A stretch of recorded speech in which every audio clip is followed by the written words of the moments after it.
ఇది ఒక్క మంచి ఫామ్ స్టోరీ కాదు, ఇది leadership plus consistency statement. Vijay Hazare ట్రోఫీలో చేసిన పని నంబర్లు చెప్తున్నాయి, మాటలవసరం లేదు. రికార్డ్ స్పష్టంగా ఉంది.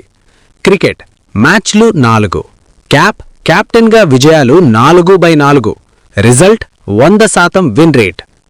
ఇది ర్యాండమ్ కాదు, ఇది కెప్టెన్గా టీంని నడిపిన విధానం. బ్యాటింగ్ పర్ఫార్మెన్స్ ఒక్క మ్యాచ్ కూడా వృధా కాదు. 100వ మ్యాచ్ 67/48, పవర్ ప్లేలో టోన్ సెట్. 2వ మ్యాచ్ 106/60, మ్యాచ్ని పూర్తిగా తన కంట్రోల్లో పెట్టాడు.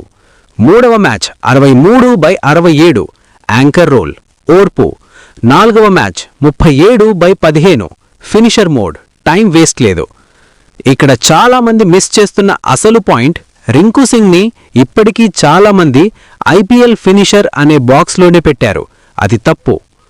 విజయ్ హజారే ట్రోఫీలో అతను చూపించింది మ్యాచ్ చదవగలగడం, పరిస్థితి బట్టి గేర్ మార్చడం, టీం మీద బాధ్యత తీసుకోవడం. ఇవన్నీ long format white ball player లక్షణాలు. కెప్టెన్గా రింకు ఎందుకు ఇది ఇంపార్టెంట్? నిశ్శబ్ద లీడర్షిప్, రిజల్ట్ ఫోకస్, ఈగో లేదు, ఎక్స్క్యూజ్ లేదు. కెప్టెన్సీ వచ్చాక తన బ్యాటింగ్ తగ్గలేదు, మరింత క్లియర్ అయింది.